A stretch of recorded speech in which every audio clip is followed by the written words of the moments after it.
Top topik pertama, pemirsa, kepolisian daerah Jawa Barat dalami adanya dugaan keterlibatan pihak lain dalam kasus dugaan penyekapan dan penyiksaan terhadap korban YTR oleh tersangka Taufik Hidayat, di mana dari hasil olah TKP ditemukan cairan infus yang dipakai untuk mengobati korban sendiri.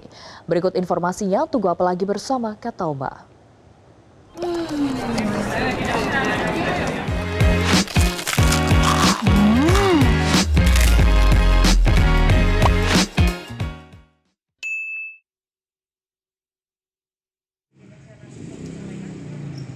Kapolda Jawa Barat Irjen Pol Rudi Setiawan mengatakan temuan cairan infus tersebut diperoleh saat penyidik melakukan olah tempat kejadian perkara di 4 lokasi yang berkaitan dengan kasus tersebut.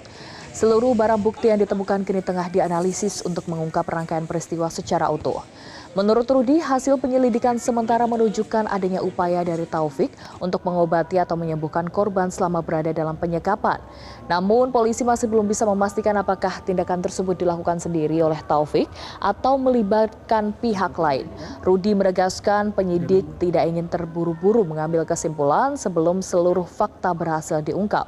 Pemeriksaan terhadap korban, saksi serta hasil analisis barang bukti akan menjadi dasar untuk mengetahui kemungkinan adanya pihak lain yang terlibat.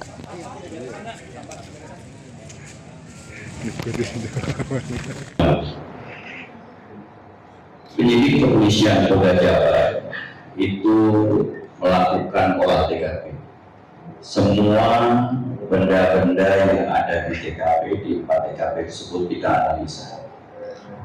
Betul ada infus di sana dan kita sudah dalami.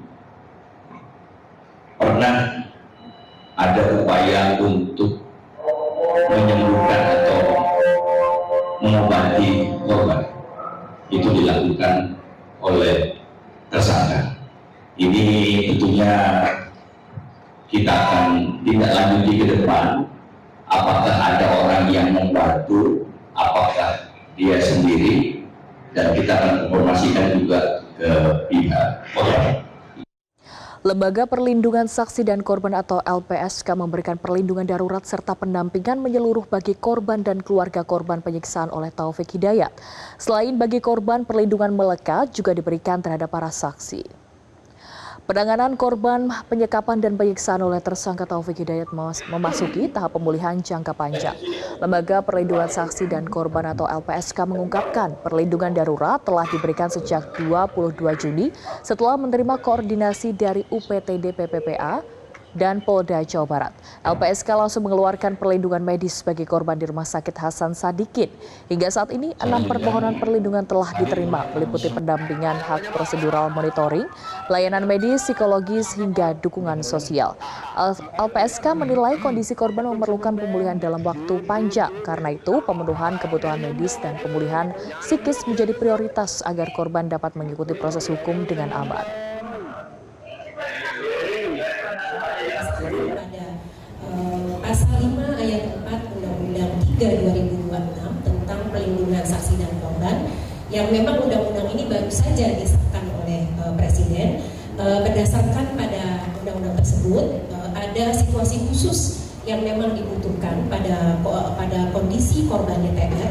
Satu adalah tingkat keseriusan, kemudian yang kedua adalah tingkat kerentanan, dan juga posisi korban dalam mengungkapkan suatu peristiwa tindak pidana. Karena kami melihat posisi korban ini sangat membutuhkan, khususnya dalam konteks medis, maka kami pada saat hari Senin 22 Juni mengeluarkan perlindungan darurat dengan memberikan langsung permohonan medis, perlindungan medis ke Rumah Sakit Hasan Sadikin.